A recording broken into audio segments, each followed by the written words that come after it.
Hi, this is Kirby Anderson. You know, each day we take on the tough issues and provide a biblical perspective to them. The topics we cover are wide-ranging: apologetics, theology, prophecy, creation and evolution, intelligent design, marriage, family, child-rearing, the millennial generation, friends and society, politics, economics, business, religious liberty, the Constitution, public policy, foreign policy, military policy, tensions in the Middle East, abortion, homosexuality, pornography, sexual ethics, media, technology, history, and America's godly heritage.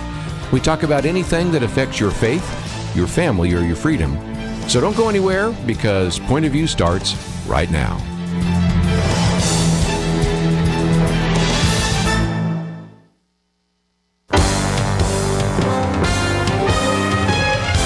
Across America, live. This is Point of View.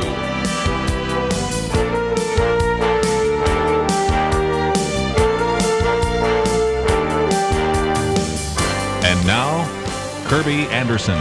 Thank you for joining me today here on Point of View. You know, one of the things we like to do from time to time is introduce individuals that have had such a profound impact on our lives to a new generation. I know that as I mentioned the name H. Norman Wright, those of you that are a little bit older have said, oh, I've read some of his books, and he's had such a significant impact in my life in terms of understanding marriage or relationships or emotions and things of that nature. But I recognize we also want to reach out to the next generation, and if this is a name that's not familiar to you, I certainly want to encourage you to take the time to visit his website. We're going to talk about one of the books, and if a little bit later you have some comments or questions, we certainly do encourage you to give us a call. H. Norman Wright is a licensed marriage, family, and child therapist. He is taught at Biola University. Matter of fact, he was the former director of the Graduate Department of Marriage, Family, and Child Counseling at Biola.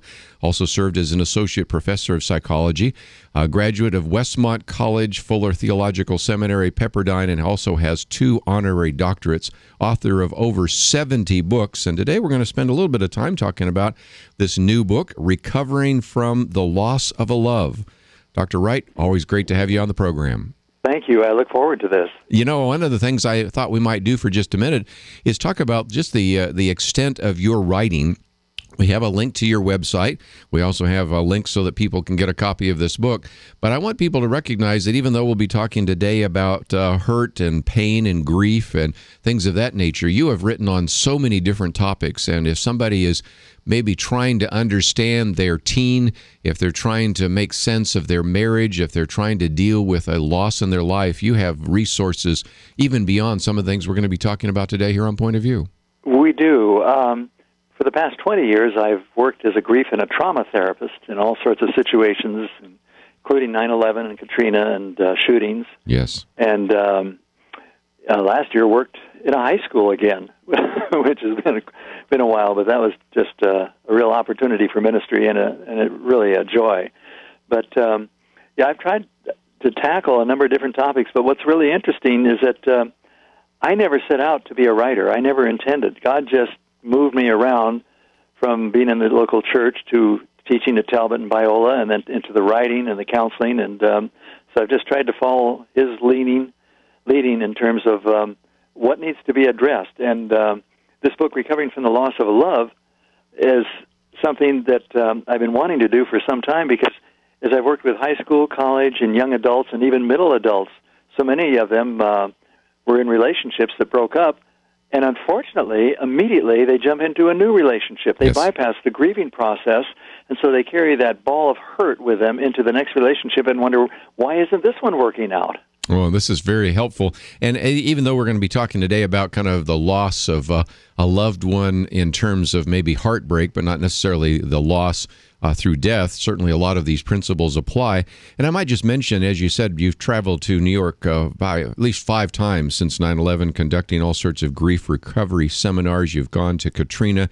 This has been a whole new area of life. And so for those people today that are listening, maybe struggling with the loss of a loved one, maybe a loss of a job, or maybe just a loss of a love, as we're going to be talking about, there are some great principles here. And come back to that point, because there aren't too many books written, if any, that I can think of, that deal with the issue of heartbreak. Lots of books written about how to deal with grief if you've lost a loved one or if you've had a significant employment reversal. But this is a little bit different, and that is the breakups that almost are always inevitable, the heartbreak that comes from it, and really the surprise that people have of how deep those emotional feelings can be. Well, when you've invested yourself in another person for a year or 2 years or sometimes 4 or 5 years, and then it doesn't work out, it's like your world has just collapsed, and you don't think you're ever going to recover from it.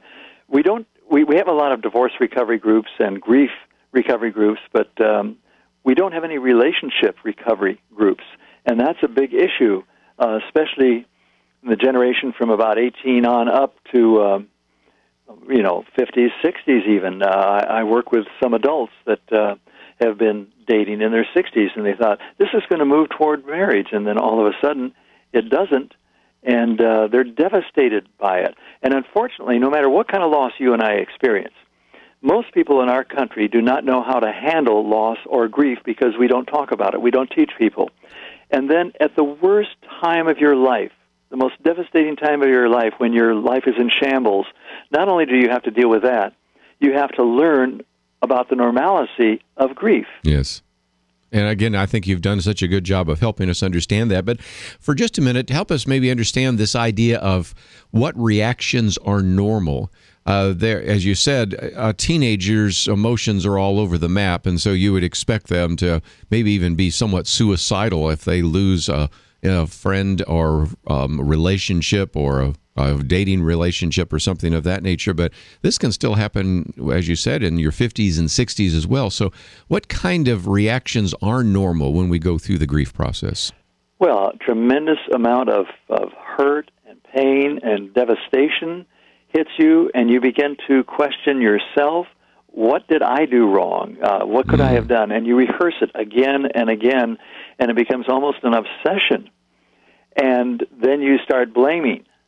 And then sometimes people start pursuing that individual that dropped you and almost stalking, calling and hanging up, driving by where they used to be. They end up with all sorts of bizarre behavior because they think, if I did this, we would get it back together. And unfortunately, it doesn't. And so all the symptoms of grief do come in, the emotional upset and upheaval, the inability to concentrate. You're talking to somebody and your thoughts tail off. You can't sleep. You can't eat. You make mistakes at your job because your mind is obsessed with what has happened to you. Sometimes there's disbelief. No, this isn't true. They really didn't mean that. They'll be coming back.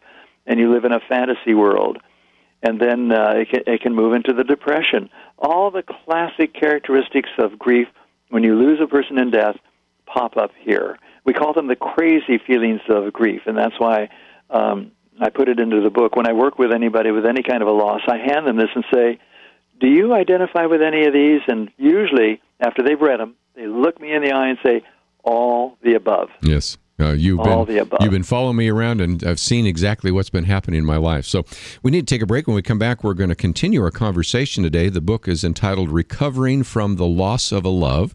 And when we talk about heartbreak, it's not just the heart that is shattered, but the dream as well. So we'll come back and talk about some of this. And in some respects, it has similarity to losing a job, because if you lose a loved one, you don't necessarily have it affecting oftentimes your self-esteem. But if you lose a loved one through heartbreak or lose a job, you'll say, well, what did I do wrong? So we're going to come back and get into this in a little more detail.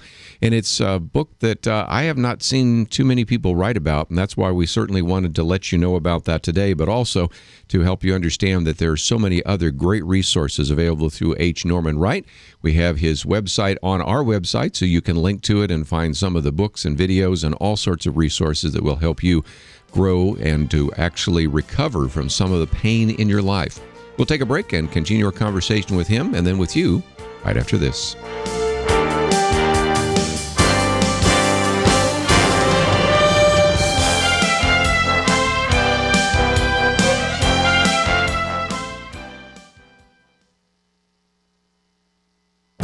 The Point of View Commentary with Kirby Anderson.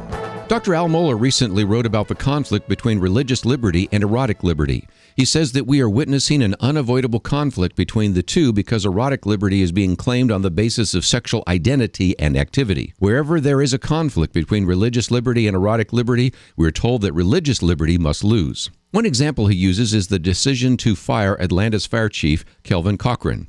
He was fired because of his religious beliefs and specifically what he wrote in a booklet used in a men's Bible study. When a few city employees got a copy of the book, they made an issue.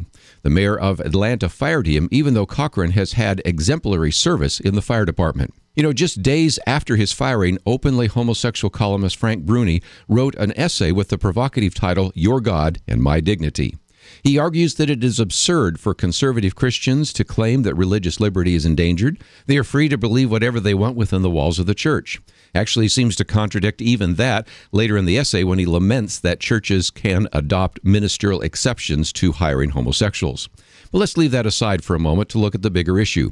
Bruni argues that religious freedom generally should be restricted to religious services or what happens in a church, temple, or synagogue. In other words, religious liberty applies to freedom of worship. Believe what you want and practice what you believe inside the church, but don't bring those ideas into the public arena. Al Mohler warns that the front lines of the battle for religious liberty will be at the door of your congregation very soon.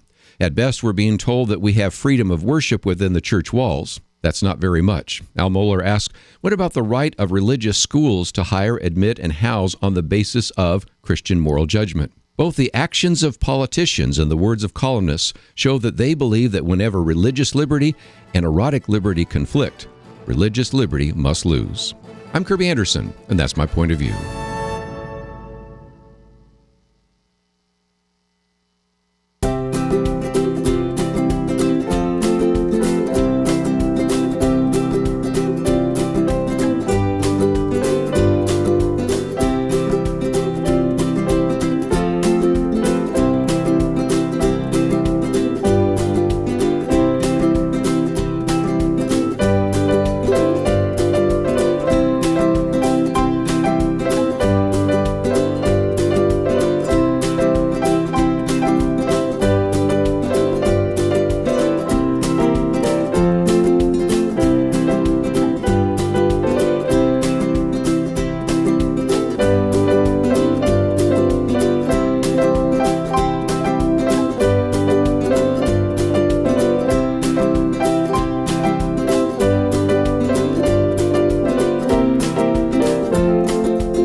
You're listening to Point of View, your listener-supported source for truth. Continue our conversation today with H. Norman Wright. He's a licensed marriage, family, and child therapist, and we have information about him and the book we're talking about, Recovering from the Loss of a Love, and that is all available on our website, pointofview.net. And Norm, just for a minute, I thought we might just talk about one of the social issues that's related to this, because we talk about this so often. The number of Americans getting married is decreasing by percentage every single year. And if you add two factors to that, number one, the high and increasing divorce rate, and number two, the pain of heartbreak, which we're talking about today, you can see why sometimes the younger generation is saying, I'm not sure I want to get into a marriage relationship. I'm not sure I want to go through all the hard work necessary to try to make a committed relationship work. That's true, especially if you have been, quote, burned before. Mm-hmm. You've been through several relationships. You get to the place where you're a little pessimistic. Is there anything that's going to work out? If it's this painful now without being married, what happens if we marry and have children and it doesn't work out? So there's a caution there instead of looking at it in a different way and saying, okay, what would make it work? What are the positives? What does the Scripture have to say? Part of the problem that occurs is that so many people end up dating a stranger. They don't wait until they know enough about an individual, and they bypass some of the questioning that needs to go on, and they think maybe this will work out, and then when it doesn't, it adds to it. I've talked to people who have had 3, 4, 5, 6 relationships. Every one they thought was the one, but it wasn't. Wow. And that is very painful. Let's talk a little bit more about this. grief from heartbreak, because as I pointed out just a minute ago, it's not just that the heart is shattered, but the dream is shattered. First of all, your self-esteem can be shattered. We talked about that a minute ago, but you have a whole section here about secondary losses. There's a lot more that's lost than just the relationship, isn't there? Oh, goodness. At first you think, okay, I lost a person. That's not all you lost. You lost a couple relationship. In other words, the activities that were so common for you, everyday activities, they're gone. The rituals, texting, phone calls, the date night, the comfort and closeness, the feelings of having this person as a part of your life. And the big part is your dreams. They're shattered. And there's another one, too. You had an identity as a, male friend or female friend, whatever. Your identity is gone. It's now just you. You're not a couple anymore. And then, what about their family members that you bonded with? And you developed a real good relationship with some of them, perhaps. What do you do now? Do you continue to connect with them, or is that taken away from you?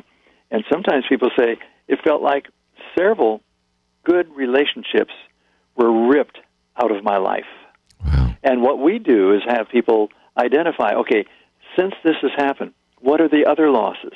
And as we have them write it down, it's like their eyes widen. Yes. And they say, oh, no wonder I'm feeling the way that I'm feeling. Because anytime there is a loss like this, you have to come to the place where you say goodbye to the person, to the rituals, to the relationship, all of those. That's a big part of it. And losing all those hopes and dreams and family relationships, everything is incredible. Okay, Norm, there are a lot of people right now that are saying, boy, you're talking to me. I didn't know I was going to be turning on the radio today. And I've been just dealing with this breakup. I've lost a boyfriend or a girlfriend. The question on their mind is, how long is this pain going to last? Well, there are some that like to say that it takes, for example, if you dated and you were together for 4 years, it'll take half that time to recover. We don't know that for sure. Everything is different. It depends how much you know about grief, how you're processing that, how soon you're able to say goodbye, all of that. But I would say you always think never in terms of days or weeks. You think in terms of months and years. Wow. And it could be some time. And unfortunately, and this is why one of the reasons I wrote the book, people jump in too soon. It's important that you move from the place of having emotional ties and memories to historical. When at first, when you lose a relationship, you think about them, and there's that pain and that ache that is there. But in time, when you've come to the place that you have really moved into recovery, you think about the relationship and you say, yeah, we were together, but I can think about it, and there's no emotion there. It's fact. I'm now on the left side of my brain rather than the right side of my brain. And this takes work on your part. It just doesn't happen. And I'm a big advocate of writing goodbye letters to the person, whether you mail it or not is not the issue, to the relationship, to some of the things that you did in the relationship, and you sit in a room and maybe put the name of the person in a chair opposite you, and you read that goodbye letter out loud. And it's important that you do that because you're taking it into your brain through your visual, the eyes, and through the auditory, through your ears, and it has a greater impact. And by taking charge of this and being able to say goodbye, which might occur a number of times, you realize, I can move on. My life is not over. You don't want to define your life as the person who was in a relationship and it broke up. You are more than that. God sees you more than that. And that's important that we go back and see how He views us and how He values us and use that as part of our life. That's why there's one section in the book that talks about the transforming power of grace and a number of affirmations that we can read out loud. I am a new creation of infinite worth. I am deeply loved. I am totally accepted by God. And have that as part of our mind at the same time that we're dealing with somebody doesn't want me. They rejected me. It feels like the end of my life, but it's not, because we move on from there. Some people might be thinking, okay, if I've got to go through the grief process, tell me where the fast forward button is so I can get over this. I knew I'd get you laughing on that one. There is no such thing as a fast forward. You have to face your grief and admit, I am in grief. It hurts, it pains, I don't like it, but it's there. The Word of God has so much to say about grief. It's just a part of our life. But He is there to give us the support. But we face the fact, and we admit, I'm hurting. I didn't want this to happen, but I can grow through this. This is, one of the reasons that we encourage people to journal is that often when you're moving through the breakup and the grief, you get the feeling that I'm not growing. There's nothing happening. But if you go back to the first month that you journaled, you see what you were like and what was going on there, and then maybe it's 6 months later, now you look at it and you realize, oh my, I have moved forward, haven't I? I have grown. And you need that encouragement. One of the things that we really encourage you to do is don't try to move through the grief by yourself. You need supportive, wise friends, people who are not trying to fix you, who are not giving you statements that get on with your life, you ought to be over it by now, but people who are willing to listen, to walk with you, to pray for you, to hold you accountable, and that way we have the opportunity of making some positive moves. Very good. You did talk about the transforming power of grace, and you have a whole section there. This is why I would certainly encourage people to get the book, and also the idea of taking inventory of your hurts. A lot of that comes back to journaling, but we need to take a mandatory break again. So when we come back, we will continue our conversation with H. Norman Wright, the book that we're talking about at the moment, Recovering from the Loss of a Love. But let me certainly commend to you so many other of his books, Discovering Who You Are and How God Sees You, Helping Your Hurting Teen. Of course, this would be a very good book for a teenager you might have in your household right now that is struggling with the loss of a boyfriend or a girlfriend, Overcoming Fear and Worry.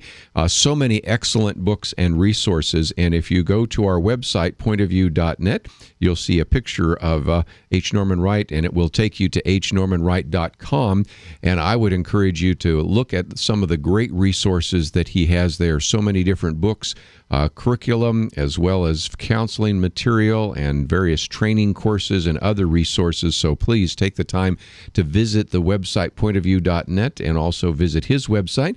And if this is a book that you say, I really need this book, or I know somebody who needs this book, it's fairly inexpensive, and we have a way for you to order it from his website, and that is a way that you could then pass it on and take some of the great resources that he has made available to you and use those in an effective way.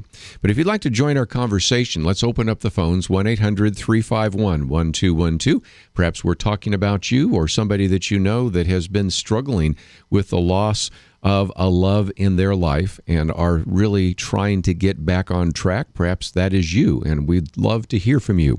1-800-351-1212. Our website is pointofview.net. That's where you'll find the resources for the conversations we're having today. Hope you'll take the time to visit the website, pointofview.net. Click on those buttons, find those resources, and make a difference in the world around you. We'll be right back. When you're listening to or watching network news, do you ever start talking to the newsreader or anchor person?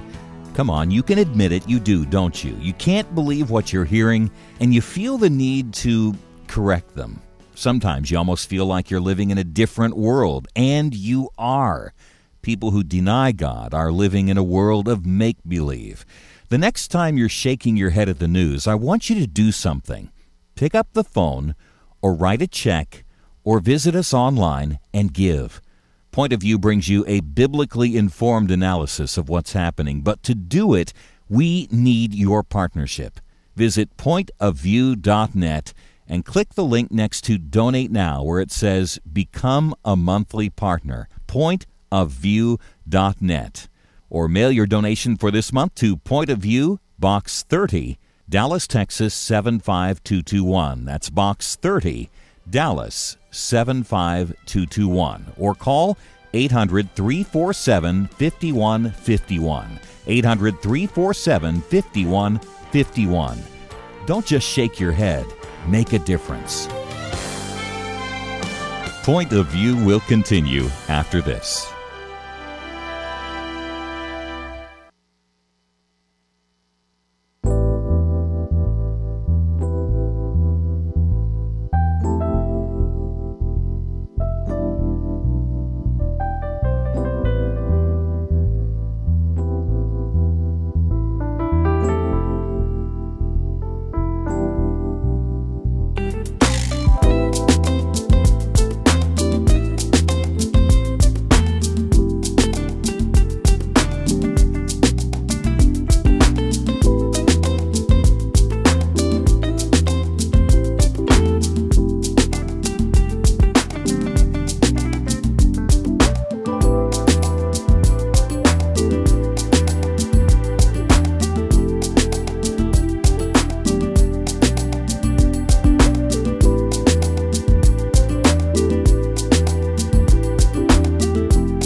You are listening to Point of View.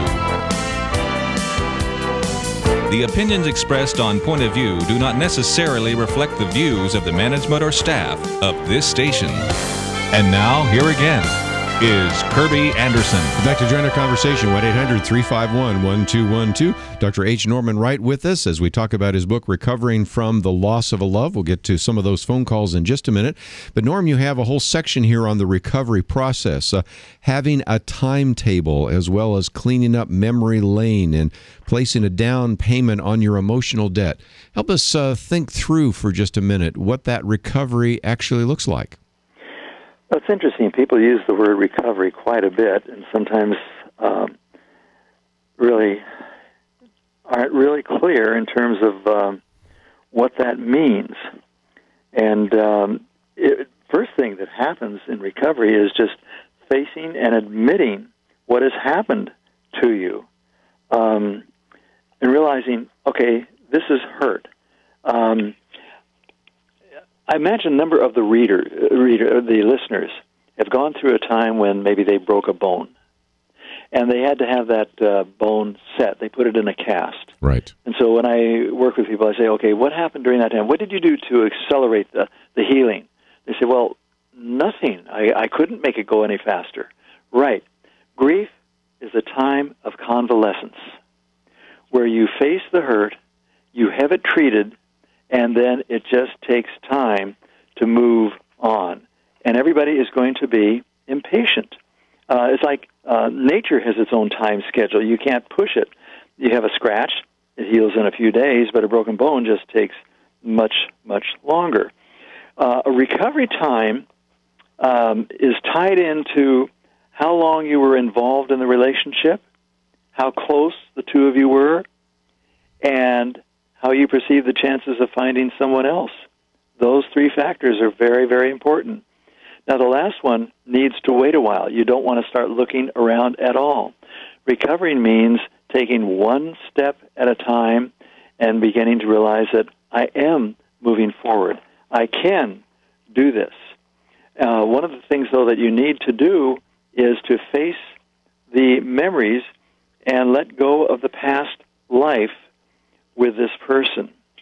Heinrich Nouwen made a statement. He said, remorse is a biting memory, guilt is an accusing memory, gratitude is a joyful memory, and all such motions are deeply influenced by the way that we integrate past events. Mm-hmm. And so I ask people, okay, where does your mind go? Where does your thought life go? Is it focusing on this? Is your thought life dominated by what has occurred and limiting your functioning in everyday life? And this is where it's important to start writing down what's going on and begin to challenge it. I think we all have a bent, because of the fall, toward negative thinking. That's where the worry comes in. And sometimes people will say, well, what if I never recover from this break? Mm-hmm. And my response is, okay, you can use what ifs, but we got to change it. We got to put another twist on it. If you want to say, what if I never recover, why don't we turn it around and say, what if I do recover and I grow through this process? Focus on that. What a difference that makes in terms of how you function and how you interact with other individuals. Very good. Let's take some phone calls along the way. We'll go first to North Carolina on the Good News Network. John, thank you for calling today. You're on with Norman Wright. Yes.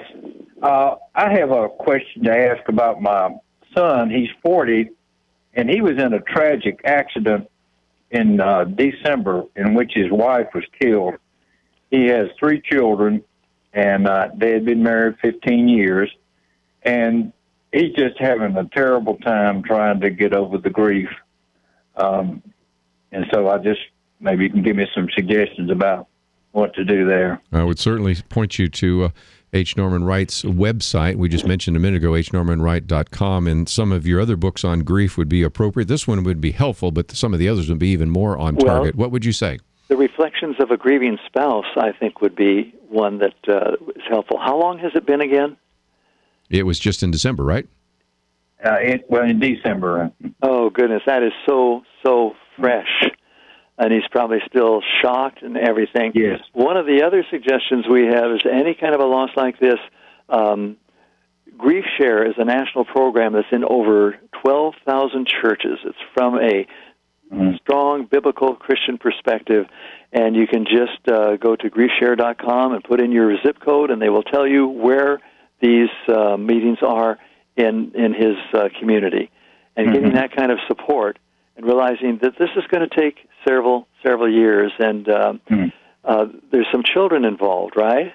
Yes, 3 children, okay. 12 and 8 and 5. 12 and 8 and 5, and so his hands are going to be filled. And one of the tendencies might be is to put his grief processing or recovery on hold to take care of the children, and it's going to be a matter of both. And there's a book on our website called A Kid's Journey of Grief, which is really excellent. It would apply to all 3 of those children, and it would be helpful for someone to work with them, because unfortunately children become the forgotten grievers when there's a tragedy within a family. Yes. And so you're going to need he's going to need a lot of support, but the Grief Share and the resources that I mentioned, that's a good beginning. And then your prayers and your support. Sure. He needs you to listen to him and be there to support. A lot of our tendency, especially as parents, including me, is to give advice and whatnot, and sometimes that's not what's needed. Yes. You want to keep people away that say, come on, get on with your life, and that's not going to help him, because it's going to take much longer than anybody realizes. One of the things that he likes to do is write. He enjoys writing. Wonderful. And he also likes to express himself. A lot of men don't express themselves, but he is very emotional and loves to talk. So that helps, and encourage him in his writing to do longhand writing rather than a computer. That brings up more of a healing process. Mm-hmm. Okay. Well, I appreciate the information. Well, thank you for calling and being concerned. John, let me again mention Reflections of a Grieving Spouse. That was written by Norman Wright when he lost his wife, Joyce. And, of course, we've got the link on our website here to hnormanwright.com, and I think you'll find some of the resources there very helpful, and find some connections. And let's just encourage our listeners at Point of View to pray for your son. Yes, thank you. Thank you so much.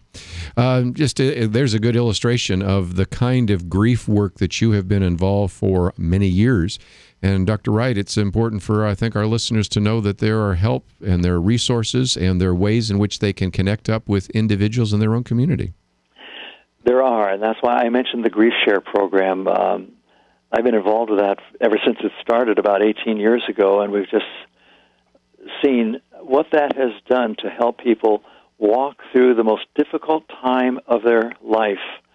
It's so painful, but then they're getting the support from the input from the teaching that is done, as well as the support of other individuals, and they find there is hope. I can move on in my life.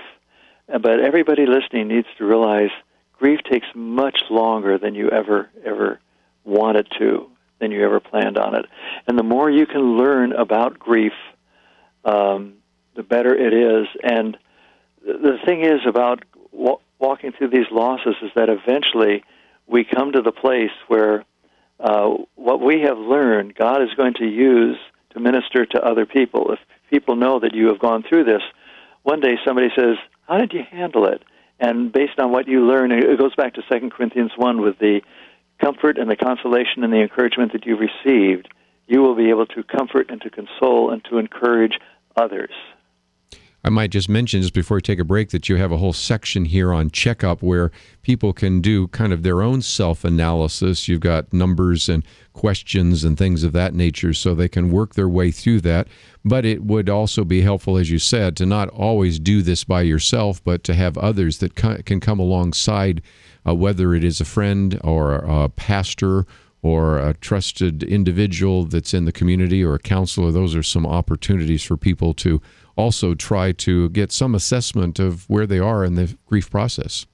It does help to have somebody walk through this with you who's a real encourager, not dominating you, not talking all the time, but just being there and maybe asking a few questions and sharing a scripture and just praying with you. Well, let's take a break, and when we come back, we'll work our way through a few more of the principles here. But if you've just joined us, talking about for a few more minutes with H. Norman Wright, the book Recovering from the Loss of a Love. It's a book that needed to be written because so many people are dealing with breakups and heartbreaks and don't know what to do with those. And of course, as you heard just a minute ago, as we talked with John about his son, this issue of grief is much larger than just the issue of breakups. It is the loss of a loved one. It's the loss of position, a loss of health. So many very important issues related to that, and we do want to commend to you his website. And if you are just hearing his name for the first time, recognize that he has written more than 70 books and has been involved in this for decades, and certainly you can benefit tremendously from some of the work and research and writing that he has done. Let's take a break. We'll come back with more right after this.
Now, back to Point of View, your listener-supported source for truth. Norman Wright with us for just a few more minutes. If you'd like to join us, 1-800-351-1212. Norm, even though we're talking about grief, I thought I might also mention that a lot of people first maybe encountered some of your books through your Before You Say I Do series. You have a marriage manual. You have a devotional and a resource. And there are so many great resources out there for couples that are thinking about getting married. I would hope that they would get good marriage counselor at their church, but I also know that you have provided some of the best resources out there in terms of marriage, so I wanted to mention those, and those are available on your website as well, aren't they? Yes, and thank you, and it's kind of surprising. We just revised that Before You Say I Do again, because it's been out there. Boy, I hate to think of decades. It's about 35, yes. 37 years. I'm not going to say how old I am, but yes, I know.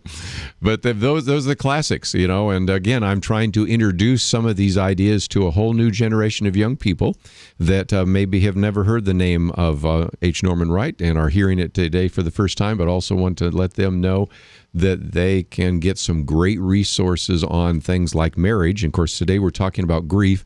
Before I take my next phone call, let's kind of give people maybe an understanding of the whole grief process, what you call the slippery slope of trauma that you have. You know, you go through grief and it's denial, anger, bargaining, depression, acceptance, but then eventually you get out of the valley of the shadow and you get into forgiveness and new lifestyle. It's a long process, and we have to recognize that there are some stages of grief that are inevitable no matter what that particular loss might be. Well, there are these different, we call them phases rather than stages now, that you that you go through. I want to pick up on the one thing that you mentioned, the forgiveness. For forgiveness to occur, we have to face the anger that is there and learn to release it. Because anger is really not just the main emotion. It's a secondary emotion, and it's caused by hurt, fear, or frustration. And when we can get down to those and say, okay, what am I really hurting from right now, and identify that. And many times we have people write non-mailed angry letters. It could be to the person, it could be to what happened, it could be to God himself, and then sit in a room and just read it out loud with all the emotion you can experience, and you've taken charge of it, and that frees you up so that as that anger drains, that we move into the growth process and we don't get stuck. And that helps us come to the place where forgiveness is offered. Very good. Because we are forgiven people. Certainly. Let's go back to the phones, and in Missouri, KNEO. Randy, thank you for calling today. Yes, sir. Hello. Well, what would you like to share with our audience? Well, I'd just like to give a word of encouragement, if I could be. I'm a man in my 50s and experienced the very things that's the topic on your program today. Mine goes all the way back to as far as my memory will go, as far as dealing with grief, loss, and rejection. So, you know, life that rocked my world, like it says on your program, your world just fell apart, was a marriage of 15 years, dissolved, and, you know, my wife at the time we were pillars in the church, and so on and so forth. And when those kind of hurts come in, you're absolutely dead on. It is hard to recover from.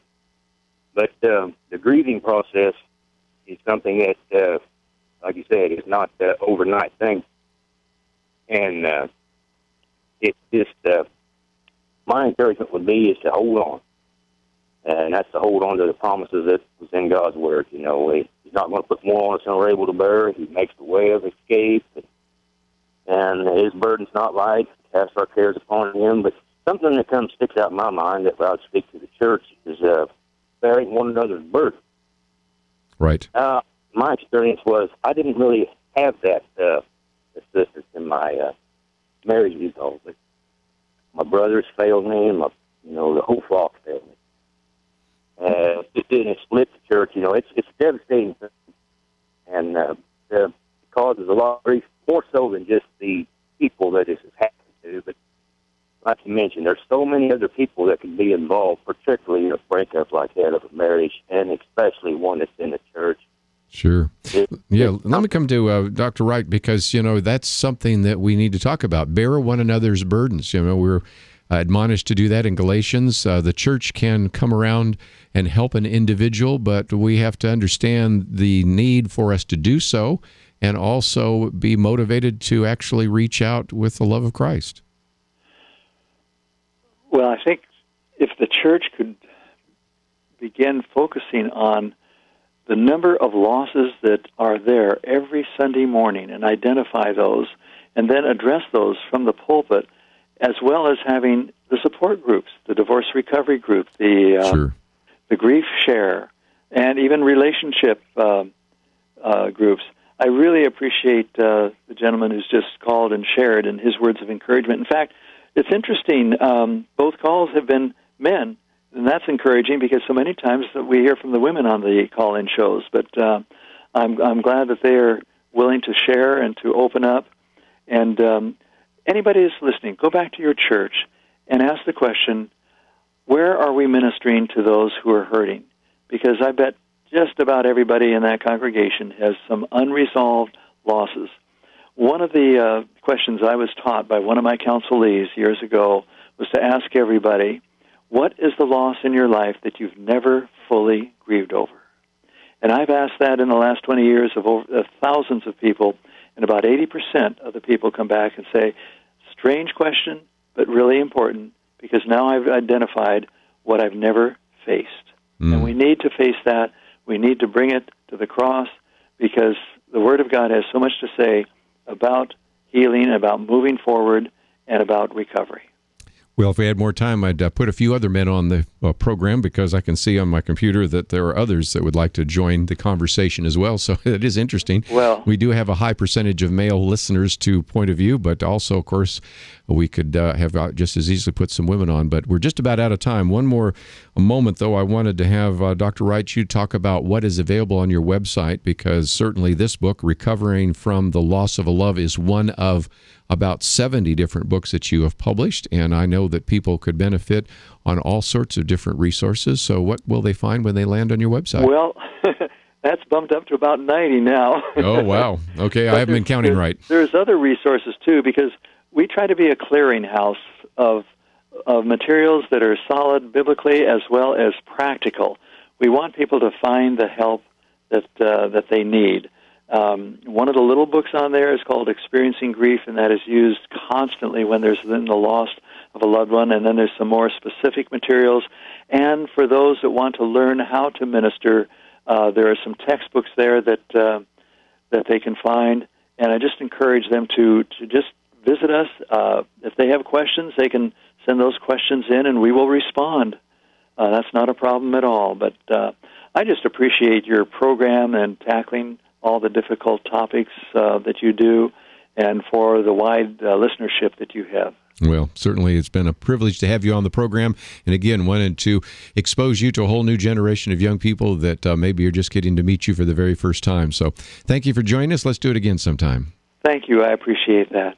Second hour today, we're going to spend some time talking about a doubter's guide to the Bible. I think you're going to really enjoy this. You know, so often we talk about apologetics and theology, so that is going to be a great conversation we're going to have with Dr. John Dixon in just a minute. And if you would like to know more about either of our guests, you can visit our website, pointofview.net. And when you go there, you will see that we have the links to their books, their websites, and other resources. You also, of course, will find my daily commentary, as well as videos that we post, so that you can take those and put them on your Facebook page and start some conversation. Let's take a break. When we come back, we'll continue our conversation. Visit the website, pointofview.net, and we'll have more right after this.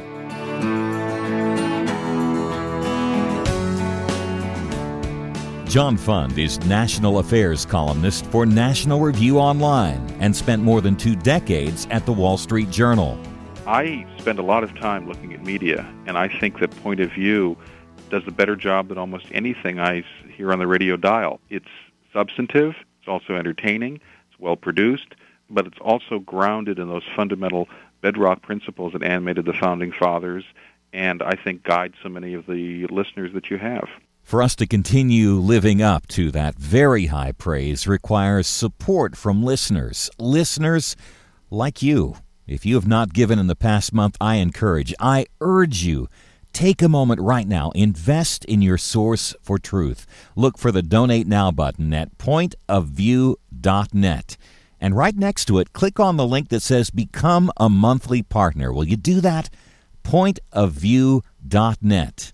Or give by mail, Point of View, Box 30, Dallas, Texas, 75221. Or call us 800-227-1444. 800-227-1444. Point of View will continue after this.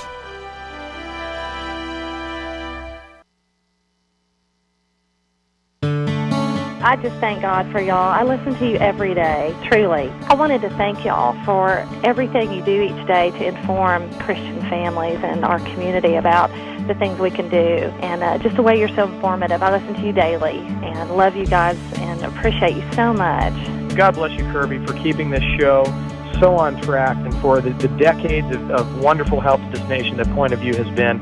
We're all big fans of your work, and we pray that God will just prosper it. As a Christian, over the years that I've followed this program, I am constantly challenged to be on guard and to evaluate what's going on. And if for no other reason, to protect the caliber and the truth of your programming, I need to participate and to back your program financially to ensure that the truth stays out there for people to hear, to view, and to be a part of.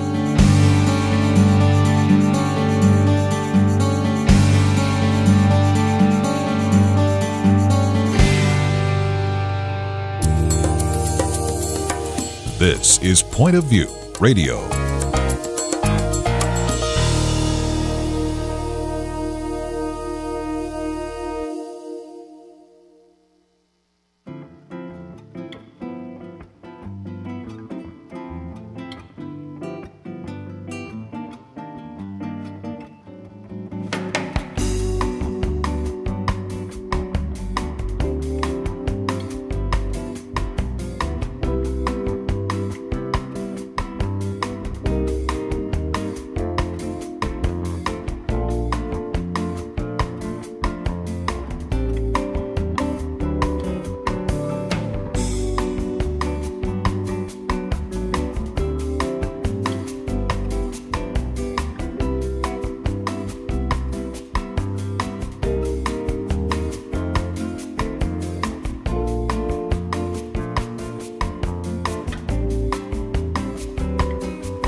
Hi, this is Kirby Anderson. You know, each day we take on the tough issues and provide a biblical perspective to them. The topics we cover are wide-ranging: apologetics, theology, prophecy, creation and evolution, intelligent design, marriage, family, child-rearing, the millennial generation, trends in society, politics, economics, business, religious liberty, the Constitution, public policy, foreign policy, military policy, tensions in the Middle East, abortion, homosexuality, pornography, sexual ethics, media, technology, history, and America's godly heritage.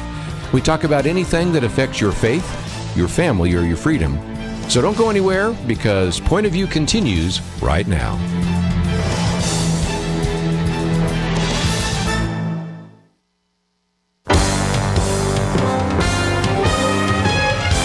Across America, live. This is Point of View.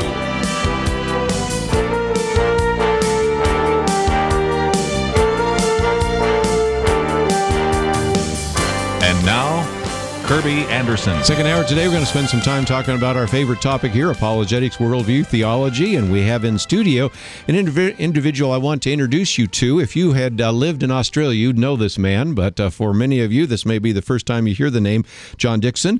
He is a very accomplished professor as well as author, and I can certainly run through a lot of books that he has written, but certainly he is also the founding director of the Center for Public Christianity, and has written quite a number, including the book Simply Christianity, A Spectator's Guide to World Religion, one we're going to talk about today, A Doubter's Guide to the Bible.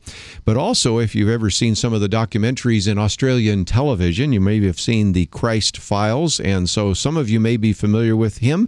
If you're not, he's certainly one that I want to introduce you to, and certainly commend to you his website, which we have linked on our website here at pointofview.net. So, John, thank you for joining us in studio today. Lovely to be here. You have been all over the United States, and all the way from Pennsylvania. Yesterday we were at Baylor University, right, speaking to 4,000 students. And extraordinary. What you like to do most, and certainly that's not atypical for some of the guests that we've had, whether it's Norm Geisler, Frank Turek, or William Lane Craig, is you like to really speak to an audience where there are a lot of skeptics and doubters. And I guess that's real easy to do when you live in the country of Australia. There's a lot of doubting in Australia. It's a fine Australian tradition. Unlike America, we started as a nation without many biblical ambitions. Yes. So we were not the promised land for religious freedom. We were a convict colony. Yes. And a lot of Australians are direct descendants of the first 700 residents who were all prisoners. So some people think that explains a lot about Australians, and it probably does a little bit, that sort of rogue personality. But, of course, there's been a powerful influence of Christianity in Australia. Yes. But church attendance is very low, and secularization is quite advanced. So I often think Australia is 30 years ahead of America in secularization, 20 years behind in everything else, and 16 hours in front. Yes, but what that translates to is about 15% of Australians attend church regularly, and the regularly is once a month. So 15% once a month, and that includes all denominations, including Roman Catholics and Orthodox. Wow. So that's the portion that is what we would describe as evangelical is tiny. Yes. There's high belief rates, interestingly. Most Australians believe there's a God. Most Australians have a very high view of the person of Jesus. So we've got a lot of things going for us, but their view about Christianity, and particularly its association with the establishment, is very low. So how to speak to this mindset has been my passion, and the reason that we started the Center for Public Christianity. Well, and we do have a link to the Center for Public Christianity. Really encourage people to find out a little bit more. And even though we're only talking about one of your books, I certainly would encourage people to find out about some of the others. Of course, the Christ Files I mentioned just a minute ago. Humilitas, a lost key to life, love, and leadership's one I've heard a lot of people talking about. And just an incredible number of endorsements of you on the book by people like Ravi Zacharias and Darrell Bach and others. And, you know, when you think of Australia, we'll stay on that for just another minute. Some people have said that we lived in a post-Christian culture in some respects, Australia was like a pre-Christian culture, but whether it is or isn't, we can have that debate another day. You are way down the road on secularization, and I've been really trying on this program with various guests and even with some of the teaching I've done to help us understand that if you're going to connect up to a secular mindset, starting off with "Thus saith the Lord," or "This is what the Bible has to say," doesn't work as well. You sort of have to argue to your conclusions rather than argue from your presuppositions. You agree? That's true. You also have to describe the beauty and goodness of the biblical ideas instead of assume that they're simply true and that your hearer can think that they're simply true. Mm-hmm. In many ways, C.S. Lewis was ahead of all of us, and G.K. Chesterton before him, actually. They spotted that Christianity was not only true and could be intellectually defended, it is beautiful in the aesthetic sense, but also good. And they spent a lot of their time emphasizing the beauty and goodness of the Christian worldview, also backing it up with logical and historical argument. And so I think they really had the right model 50 years ago, and in the case of GK, 80, 90 years ago. That's right. And you are actually at a university, so you understand how important it is to be able to make logical, rational arguments backed up with evidence and information. And I know we have a number of listeners that are teachers, professors, even students that can benefit a great deal from some of the work that you've been doing. Well, I deliberately went to a secular university to do my PhD in ancient history. Right. I'd studied my theology, I'd done my honours degree, and I was thinking, should I continue in the theological realm? But because I just had a passion and quite a lot of sympathy for reaching the skeptic, I thought, no, I really should go and do a secular PhD, which I did in the origins of Christianity in a secular history department. And of course, that means you can't assume everything. I can't just quote a letter from Paul and say, there you go, that proves my case, or even something from the Gospels. I had to do a lot of historical Jesus in my PhD. And now I teach a course on historical Jesus in Sydney University. And if you can think I teach it in the Jewish Studies Department at Sydney University. I know. And the Jewish professor there, who's actually an Orthodox Jew, approached me and said, look, we understand Jesus was a figure of history. We understand that he was Jewish too, so why not? And it's quite clear I'm not allowed to proselytize in a state university. Right. But we do 13 two-hour lectures on the life of Jesus, outlining the Gospel's portrait against the background of historical data that we have. And it's really rewarding. Semester begins as soon as I get back home, so I'm looking forward to it. Yes. Well, and again, I cut my teeth speaking on college campuses before I did this, because a lot of what we would do is go into the universities and present a Christian perspective on whatever it might be. And again, you recognize there are certain limitations in what you can do. Can't really give a gospel presentation and things like that. But I found that before political correctness really hit the universities, there were a lot of professors say, we have different points of view, and that's what universities are all about, free flow of ideas. And I'm glad that still is allowed in some places, and I'm glad that individuals at the University of Sydney can hear that lecture on the historical Jesus. Let's take a break. When we come back, let's talk about A Doubter's Guide to the Bible, kind of look at the biblical theme from creation to fall to redemption to recreation. And I think people will benefit from this. It's also entitled An Inside History's Bestseller for Believers and Skeptics. And so a great resource that you can find. And if you are interested in some more information, go to our website, pointofview.net. You'll see John Dixon's website there, and then it will link you to publicchristianity.org, and that will give you some information. Also, the book that we've talked about today, A Doubter's Guide to the Bible, Inside History's Bestseller for Believers and Skeptics. We have a way for you to order that. And we also have just a short little video trailer of you.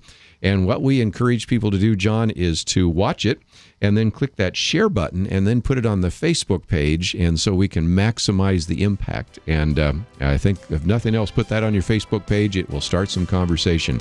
Let's take a break. We'll talk about A Doubter's Guide to the Bible right after this.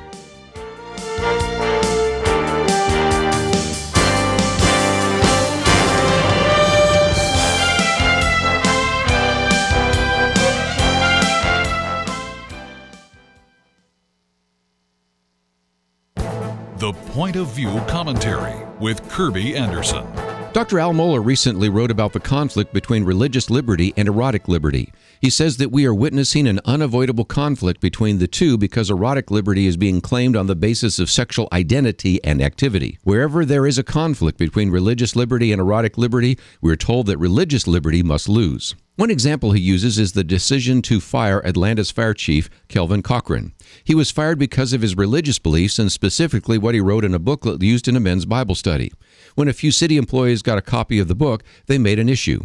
The mayor of Atlanta fired him, even though Cochran has had exemplary service in the fire department. You know, just days after his firing, openly homosexual columnist Frank Bruni wrote an essay with the provocative title, Your God and My Dignity.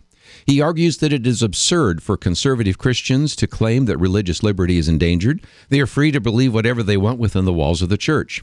Actually seems to contradict even that later in the essay when he laments that churches can adopt ministerial exceptions to hiring homosexuals. But let's leave that aside for a moment to look at the bigger issue. Bruni argues that religious freedom generally should be restricted to religious services or what happens in a church, temple, or synagogue. In other words, religious liberty applies to freedom of worship. Believe what you want and practice what you believe inside the church, but don't bring those ideas into the public arena. Al Mohler warns that the front lines of the battle for religious liberty will be at the door of your congregation very soon. At best, we're being told that we have freedom of worship within the church walls. That's not very much. Al Mohler asks, what about the right of religious schools to hire, admit, and house on the basis of Christian moral judgment? Both the actions of politicians and the words of columnists show that they believe that whenever religious liberty and erotic liberty conflict, religious liberty must lose. I'm Kirby Anderson, and that's my point of view.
You're listening to Point of View, your listener-supported source for truth. Privileged to have in studio with us today Dr. John Dickson, and his book is entitled A Doubter's Guide to the Bible. We also have a link to some of the other material that you'll find at the Center for Public Christianity. Let's talk about this for just a minute. The theme of the Bible, creation, then sin and the fall, redemption, then eventually recreation.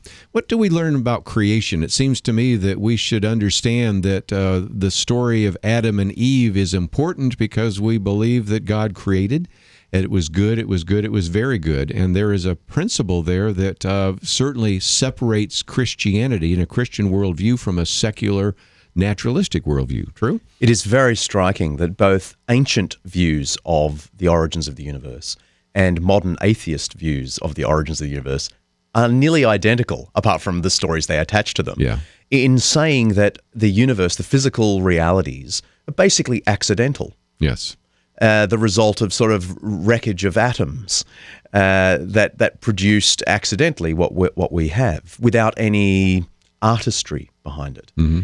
And you're right, that sevenfold, it was good, it was good, it was good, it was good, and for the dummies at the very end, it was very good, it says, is a real statement. The Bible's opening statement, this is so striking to me, the Bible's opening theme is not the fall, it's the beauty and goodness of everything from the heart of a good God.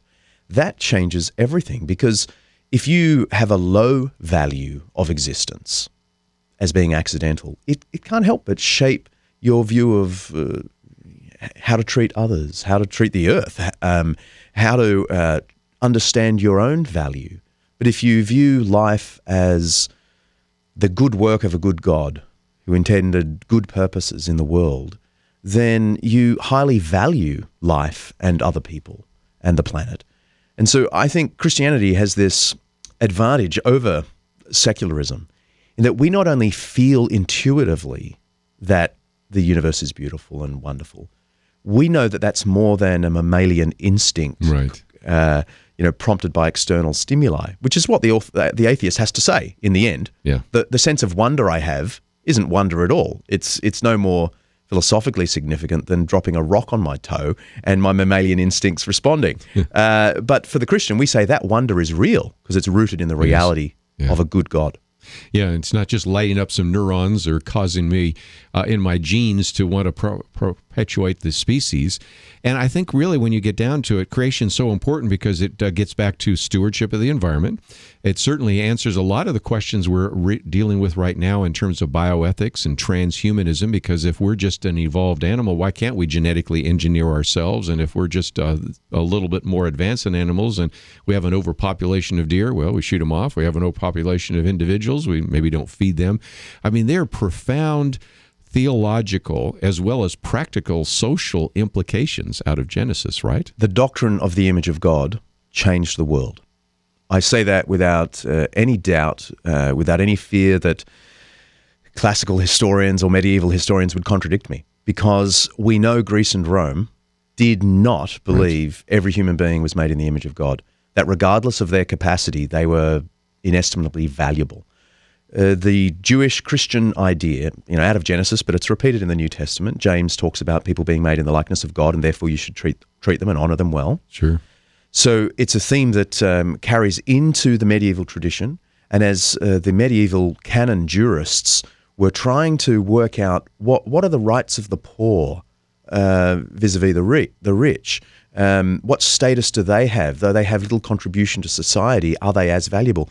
And these early canon jurists decided firmly that image of God meant that the poor are as valuable as the rich. Amazing. And this is the true origin of the now secular love of human rights. Yes. They claim it was an Enlightenment invention, maybe came out of the French Revolution or something.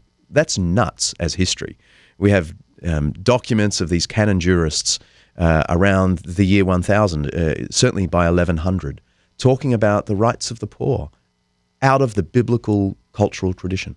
You were just at Baylor, and one of the individuals we interview there every once in a while, Rodney Stark, and he's written quite a number of books on that subject as well. And really just this whole idea of compassion, of hospitality, of helping the poor, of helping the sick, taking care of the downtrodden, all of those ideas, which we take for granted today in Western culture, really pretty much come from Christianity, don't they?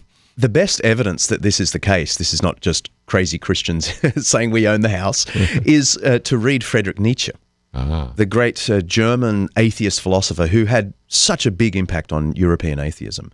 He is scathing in his book called The Antichrist, well titled, scathing about Christian culture and its terrible influence on the West. And he longs for Greek classical culture to be renewed in the West. And you know what his big gripe with Christianity is? It's that it's a religion of pity toward those in need. He said that is the thing blocking the way to the higher man. We need to get rid of this pity toward those who are weak and poor. That's Christianity. Greek culture, he quite rightly says, insisted that you must allow the strong to flourish. That's what is rational in a civil society. But actually caring for those who have no capacity or utility is nuts, Nietzsche says. But of course now the average secular humanist loves the idea of pity toward the poor. They still, and they think it was a secular invention. And I want to, as carefully as I can, say, no, it's a biblical gift that you have taken and run with. And in some ways I can applaud you. In other ways, you've severed the theoretical basis upon which this idea of inestimable value of every human individual, regardless of capacity, rests.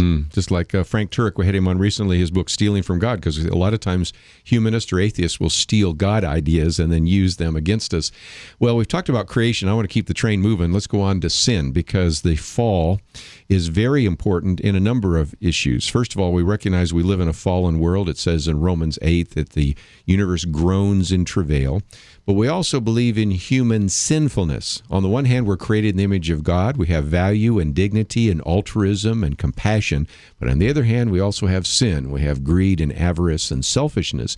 And it seems to me that once we understand that, we have to reject a lot of these secular ideas that human beings are basically good or we're just an evolved animal. We have to have checks and balances in government and all sorts of things, don't we? I would hate to believe that I'm good through and through and only getting better. Yeah. How would I live with all the counter evidence every day, every hour sometimes? So in some ways, the biblical doctrine of sin, of our fall in Adam, is crucial, is in some ways liberating, because I don't have to live by this oppressive modern progression myth that I'm just getting better, because tomorrow I'm not. Some days I go backwards, sometimes I go forwards. I think that holding these two themes in mind, our dignity as made in the image of God and our fallenness as sinful creatures, is the perfect balance. Because if you didn't know you were made in the image of God, it's risky to think you're fallen, because, where is the end to that fall? It will lead to sort of very depressive view of humanity. At the same time, if you think you're only a glorious climax in an evolutionary history without any fallenness, there's no checks and balances, as you say. Yeah. So Christianity, I think, has this perfect doctrinal basis for living in this world without being a depressive about yourself, but never gaining a kind of hubris in your approach to the world. You mentioned in passing, just before we take a break, something, and there were all sorts of great insights in your book, but one of those was this idea of the myth of progress, the myth that we're getting better and better day by day, because we're sort of kind of seduced into that, John, sometimes, because we see how much more sophisticated our smartphones are.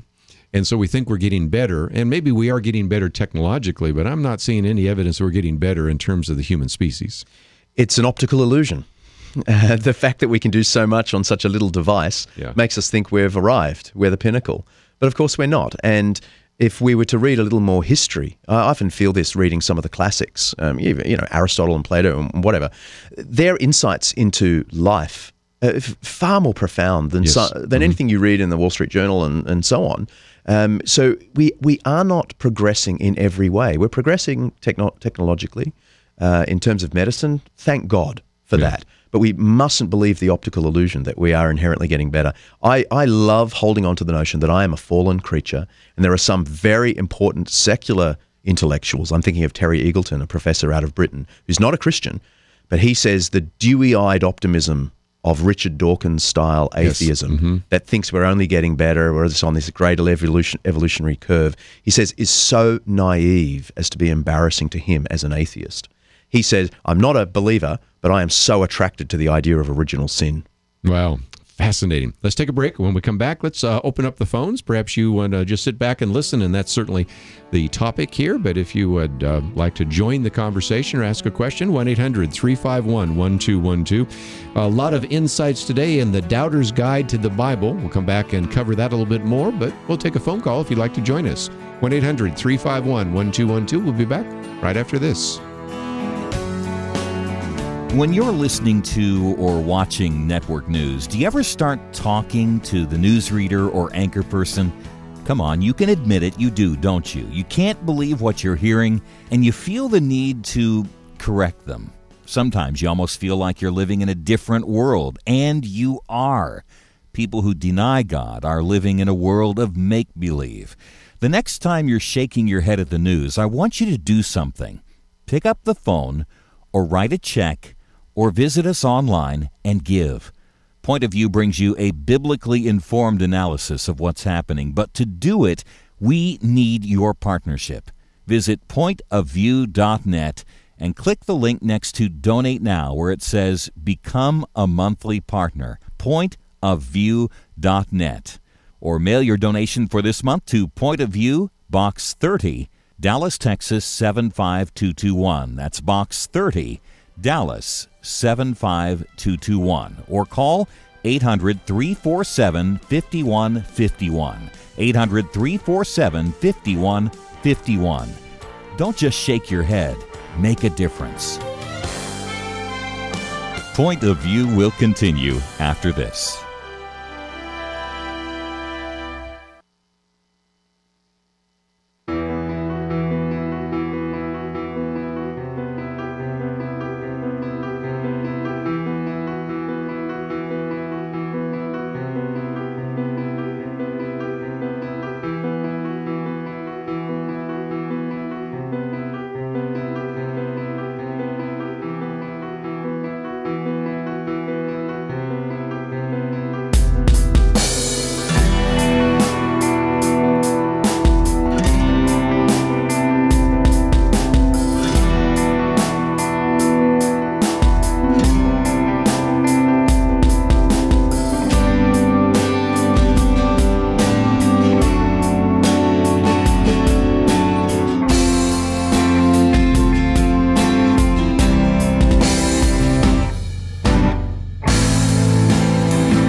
You are listening to Point of View. The opinions expressed on Point of View do not necessarily reflect the views of the management or staff of this station. And now, here again is Kirby Anderson. In studio with me today, Dr. John Dixon, and if you would like to join our conversation, 1-800-351-1212. One of the things we encourage people to do is visit websites, and in particular, we have a link to your website, publicchristianity.org. It's part of the Center for Public Christianity. When I looked at your library section alone, you have a whole section on the big questions: atheism and miracles and suffering, world religions, all the major religions of the world, science and faith, ethics, society and politics, history, the arts, lives of faith. Let's, for just a minute, talk about the resources that are available on your website, because I suspect a lot of Americans are not aware of all the great things you're doing down there in Australia. It's a treasure trove of video, audio, and print material on just about any thought a thoughtful skeptic might have about the Christian faith. Yeah. And it's all free, so I don't feel embarrassed promoting it. And we're just doing our best to concede what needs to be conceded, that are real problems out there. But then, as we can, defend. And then on other topics, really just not even begin with a defense, but launch a sort of positive expression of the Christian faith and its impact on a whole range of issues, from environmentalism through to the poor, to science, to philosophy, to history. Because Christianity is a worldview, and it therefore impacts everything. God is concerned for everything. And I think as we help our skeptical friends see the truth and the beauty of Christian faith, it becomes very drawing for them. And probably the unique thing about our site is there's nothing there that someone who isn't a Christian would ever feel is addressed to Christians. The whole thing, everything, is addressed to the person who doesn't yet believe. And so there's no awkward moments. You send your friends there, is what I'm saying, and you can trust that then, your friend who isn't a Christian is going to come across something that's going to make them feel awkward about Christians trying to evangelize. Yeah. Well, and there's another part of it is that we have to learn the language of our culture.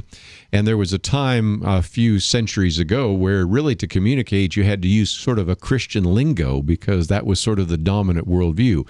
Well, no longer. I mean, the dominant worldviews today are secularism or naturalism or maybe postmodernism. And so you've got to be able to communicate in the language of the culture. And your articles and even your book really helps a person who might be a seeker, maybe even a little bit of a skeptic, at least engage the conversation at a level where he or she might feel comfortable. Absolutely. That's what our whole mission is, and that's what the mission of the book is, in a way that is truly faithful to the Bible. In fact, I mean, the risk I took in this book was let the biblical narrative shape the whole course of the book. Yeah. It isn't a book where I say, I take this out, this out, this out, and take them in turn. I let the biblical narrative and only I let the biblical narrative set the agenda, and then only deal with the questions as they arise from the various points of the biblical narrative. Well, let's take a few of those. Obviously, you've spent some time talking about Moses and the issue of the law. There's some questions that a typical skeptic will have about the Old Testament theocracy and Moses. How do you address some of those? Well, first, I help them try and see the beauty that is there in the Old Testament. The law of Moses really was a revolution in antiquity. And its treatment of the poor and of the foreigner really was striking. And any ancient person would have thought, this is a soppy liberal book in its care for everyone. And it's also founded on grace. That's the thing that's so often overlooked, that the law of Moses doesn't say you got to do these rules in order to be loved by God. The opening line of the Ten Commandments is, I am the Lord your God who saved you out of Egypt. Right? Therefore, have no other gods. So obedience follows grace, just as it does in the New Testament. And I love to show people that the ideas of the New Testament are already there, beautifully pregnant, ready to give birth in the time of Christ. Another one would be David. You call it the promise and the failure of King David, which I think is another just powerful argument for the authenticity and the authority of the Bible, because if you read any of these autobiographies or biographies of contemporary people, you're going, really? I mean, you left all sorts of things out that needed to be in there. The Bible is very honest, showing all the leaders with all the warts and all, right? And it stands out. If you read other histories, Egyptian history, Babylonian, Greek or Roman, they do not do what the Bible does. The Bible is relentless in its criticism of its own heroes. Yes. 2 whole chapters on the adultery and murder of David. Yes. David, kills Uriah so he can have Bathsheba. And the Bible lays that out to show you that even the greatest heroes are deeply fallen characters. And you're right. This, to me, goes to the truth-telling tendency of the Scriptures. It isn't a whitewash. It is real, honest reporting about all of our fallenness. And what I draw from that is that the modern secular criticism of the religious hypocrite is actually a biblical tradition. Yes. And of course, Jesus was the master of it. His critique of the hypocrite set an agenda. And so in some ways, the secularist criticism of the hypocrite is really just a recovery of our tradition. Yeah, I mean, look at the Gospel of Matthew. I mean, again, scribes, hypocrites, all that. I mean, just amazing. My Bible reading this morning was Matthew 23. There you go. The great passage where, woe to you Pharisees and scribes, you hypocrites. Yeah, that's right. You got it better than I did. I mean, again, just a very important principle, which brings us to the New Testament, because I'm going to keep the train moving down the road. And that is, first of all, the Christmas story you talk about. And this is something else which I think the skeptic has to come to deal with. You have all these Old Testament prophecies about a coming Messiah, and even you learn a little bit about a Messiah with David in your chapter there. And then these prophecies are literally fulfilled in the person of Jesus Christ. And whether you're speaking about the historical Jesus at the University of Sydney, or whether you're going to be at Georgia Tech here pretty soon talking about the same thing, that is something that any fair-minded individual who is skeptical about the Bible has to come to grips with, right? The most spooky example is that Isaiah, 700 years before Christ, said that a great light will come out of Galilee. Yeah. And when the passage goes on, the great light is a ruler who will rule the world, having come out of Galilee. Now, when he wrote that, that was totally implausible. Yeah. Because Galilee had been overrun by the Assyrians, and it was a wasteland. Yes. And in fact, Gentiles had taken over Galilee. And so here is Isaiah at one level taking a great risk and saying, oh, and by the way, the great ruler of all the world will come out of Galilee. Just keep that in mind. Well, 700 years later, there's a teacher from Galilee. Yeah. Matthew says he's our guy. He's the Isaiah guy. He's going to rule the world. But when Matthew wrote those words, he could have had no human idea that this was going to take place, because he's still writing when Christians were a tiny minority. They were oppressed. They had no real human hopes of converting the Roman Empire, let alone the world. And yet here we are, 2,000 years later. Yeah. And Jesus is officially the most influential figure in world history. And I say officially because Professor Scienna's book, published by Cambridge University Press a year ago, Who's Bigger, is a sociological and computational analysis of the most influential figures in history. And they, the two authors, are non-Christians. And they say, no doubt, Jesus is the most influential figure. And I find myself thinking, how could that possibly have happened? And what's more important, how could Isaiah have predicted it 700 years before Jesus? Sure. I'm going to use your example, but the one I've always used is H.G. Wells, who could not possibly have signed the doctrinal statement of anybody's church. Nevertheless, when he wrote the outline for history, he spent more time talking about Jesus than anything else. The Encyclopedia Britannica, remember when we used to have encyclopedias? Now they don't exactly exist anymore, other than on the shelves of people that would love to get rid of them. Well, I have the whole Britannica on my laptop. Yeah, now we have that. That's the point. We all carry updatable weekly. Yeah, but the bottom line is, look again how many pages were dedicated to it. But whatever illustration you want to use, who would have ever have guessed? And of course, then you have all the other prophecies about the born in Bethlehem, and the various things from Zechariah about the betrayal, and just on and on and on. It just seems to me a very powerful case that any skeptic has to really come to grips with. They do. And I often say to my skeptical friends, and sometimes in public, at least read 100 pages of the Bible. Yeah. Give it 100 pages as an adult, thoughtfully, slowly, with some technical aids. Make sure you include a gospel in that 100 pages, and just see what you make of it, because you can't claim to be an educated Westerner if you haven't read at least 100 pages of the Bible as an adult with technical aid. Oh, very well said. Let's take a break. When we come back, we'll talk a little bit about the Acts as well as the recreation all the way to Revelation. And again, this is part of the Doubter's Guide to the Bible. There is great information about it on the website, 200 pages. And for you as a Christian, if you were listening, this would be just a great way to have an outline of how the Bible comes together.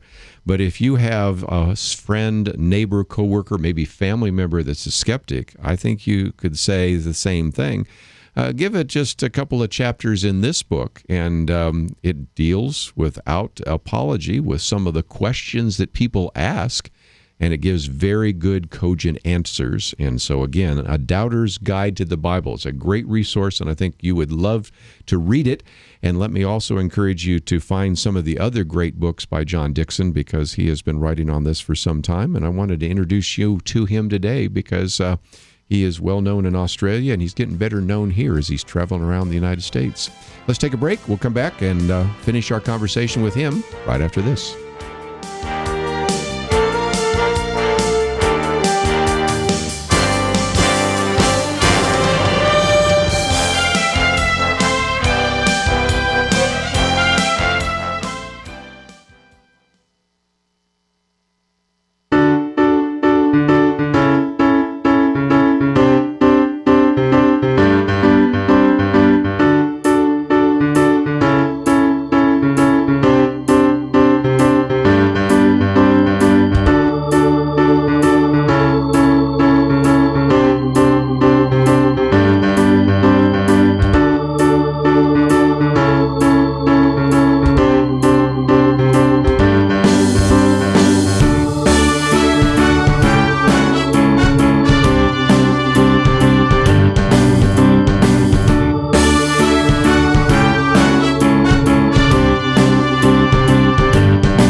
Now, back to Point of View, your listener-supported source for truth. In studio with us today, John Dickson, and if you would like to know a little bit more about him, we have a link to the website. If you'd like to listen to this again, let me encourage you to get a podcast. We also have the live cast because, of course, you can actually see him studio as well, so all of that is available at our website, pointofview.net. But just before we run out of time, I wanted to, first of all, talk about the church after Jesus. You know, in the book of Acts, we learn a great deal about that, and there are some important principles there that skeptics and even believers need to know about. True? Well, I try and explain the logic or motivation of the book of Acts trying to promote Christianity. Yeah. Because it's one of the things that irks our friends who don't believe, that we're proselytizers. Yes. Oh, we're I hear horrible that. trying to convert the world. Yes. And I try to explain that if you thought that the world had come to a climax in the person of Jesus Christ and his death and resurrection, and all that it offers, you too would feel an impulse to share this faith. And I think I describe it at some point as one beggar telling another beggar where they found some bread. Mm-hmm. And that's what Christians feel like. Now, I'm quick to point out that Christians should never think they own the house and therefore, have a sort of commanding air of entitlement. And certainly in the book of Acts, you don't have that. Not just the opposite. But they want a voice. They want a voice there. And so Paul will wander into Athens and he'll accept an invitation up to the Areopagus and he'll just go wherever he's invited and he'll say what he can and he'll do it graciously, but he'll also do it with truth in mind. The other thing I try and say about the church that comes out of the book of Acts is that this tradition of charity that we love in our secular liberal democracy today has come from early church history. Right. Originally, it came from Jewish culture. The Jews were unique in antiquity in having a fully developed social care system. Not Obamacare, okay, but nonetheless, a real care for those who were marginalized. But it was only available for Jews. Yeah. Christians inherited this and opened it up to everyone, Jew, Gentile, believer, unbeliever.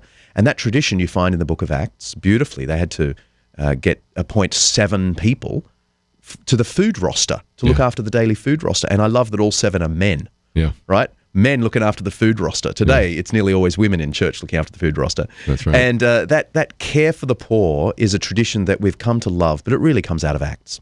Well, again, and you go through church history, even in the Roman Empire, there would be children that would be left at the doorstep, and the Christians would come and take them and find a nursing mother so that they could survive. When plagues would come, they would, at the risk of their own lives, go in there and help the sick, whereas the typical reaction from especially Rome, but even before that, Greek and Babylonian and Etruscan and Carthaginian and all the rest, would just throw them out on the street. So there was something dramatically different about the way Christians responded to pain and suffering and evil and orphans and the dispossessed. It's, I think, one of the reasons why Christianity exploded all through the Roman Empire. No doubt about it. They had a different view of anthropology. They thought we were made in the image of God. They had a different view of theology, that God was a compassionate God. They had a different view of creation, that it was at its heart good because it had come from the good hand of God. That changes everything. Just before we run out of time, let's talk about the recreation, because the book of Revelation tells us there'll be a new heaven and a new earth. There's a teleology. There's an end point. There is something that we look forward to. There's a linear history. Again, that's very different than a lot of other religions that you write about even in the Center for Public Christianity. It is. I mean, interestingly, Eastern hopes are for the removal of creation and my soul, either in the Hindu tradition, merging with Brahman so that I no longer have individual existence, I no longer have physical existence. And in the Buddhist tradition, nirvana is the blowing out of existence. But Christianity so affirms creational existence that it says the goal of the universe from God's perspective is to restore our fellowship to one another, to God, and even to the creation. And that threefold motif is what the final chapters of the book of Revelation are all about. And so I guess the punchline of my book and the punchline of, I think, of the Christian worldview is Christianity satisfies the deepest longings humanity has for relationship with one another, the Creator, and even the physical universe. It is water for our thirst. And so it's not surprising that the closing paragraph of the whole Bible in Revelation 22 is, "Come, if you are thirsty, and take the water of life freely." Wow, very good. Let's talk about some of your other books real quickly, because the Christ Files were part of a documentary series, and so people could actually watch those, can't they? I don't know if they're on YouTube or they have to order them, but talk about some of the other resources that you have. Well, we produced the Christ Files for Australian television. It was on secular television, our mainstream TV stations. It was a hoot.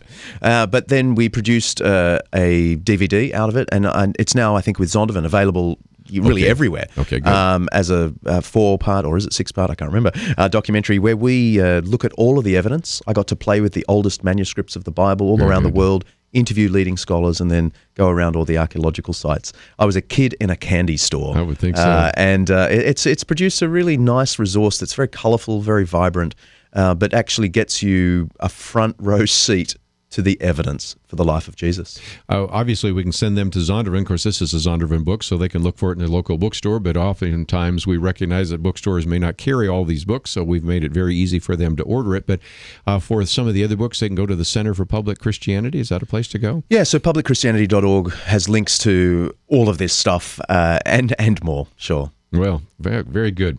Just before we go, let's again talk about what people can find on that website, because I found that you have a lot of individual material that I had not been aware of until recently. You have the Center for Public Christianity in the Media. You have a way in which you can support your organization, and I would encourage people to do so. And then this library is just full of very good articles, which are not only, as you said, trying to defend Christianity, but presenting a positive Christian worldview on what that might look like. That's what we're trying to do. And I think one of the things people might find most interesting on our website is that first section you mentioned, CPX, or in the media, because there you'll find our work, which is quite a big part of our work, engaging the public media. So it's us in television, it's us actually producing articles for the major broadsheet newspapers, and of course engaging in the secular radio. That's where we're really passionate, and hopefully you'll see us trying to model a generous presentation of the Christian faith that deals seriously with people's doubts and honors people in all their doubts, but points sincerely and confidently to the person of Jesus. And again, you'll find things that came from the Sydney Morning Herald, or from ABC, or from The Age, or Online Opinion, or a variety of other resources. We have posted the short trailer on your book.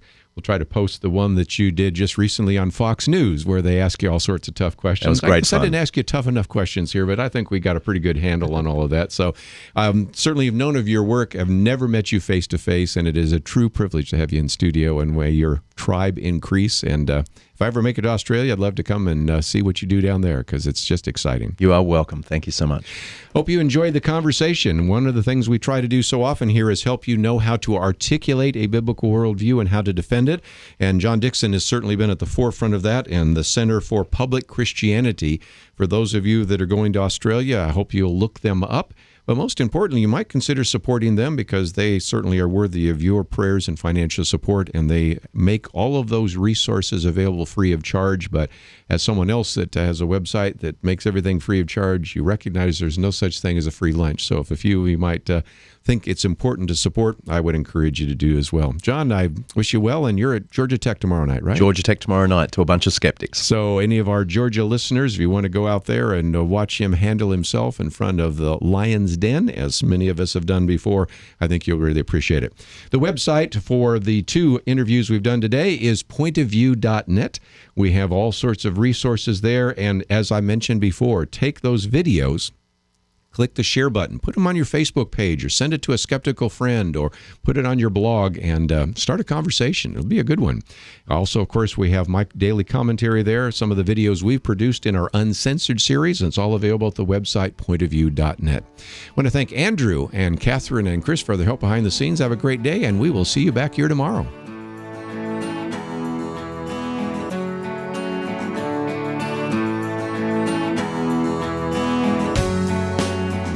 Each one of us has so much to be thankful for. And here at Point of View, we're thankful that we can serve and support you. I don't think I could do what I do without Point of View on a daily basis.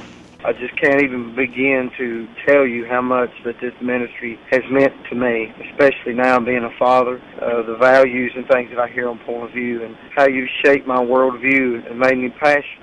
Point of View is a very unique ministry and gives us a Christian perspective. Thank you very much for what you guys do. Believe me, it's a needed thing, and I just hope everybody certainly would get on the bandwagon with you. I can't see a better way to invest in our future than to support Point of View. We are so very thankful for you. Can we count you as a thankful listener? Please show your gratitude. Give $30 a month or give $100. Give online at pointofview.net. Pointofview.net. Call 800-227-1444 or mail to Point of View, Box 30, Dallas, Texas 75221. Point of View is produced by Point of View Ministries.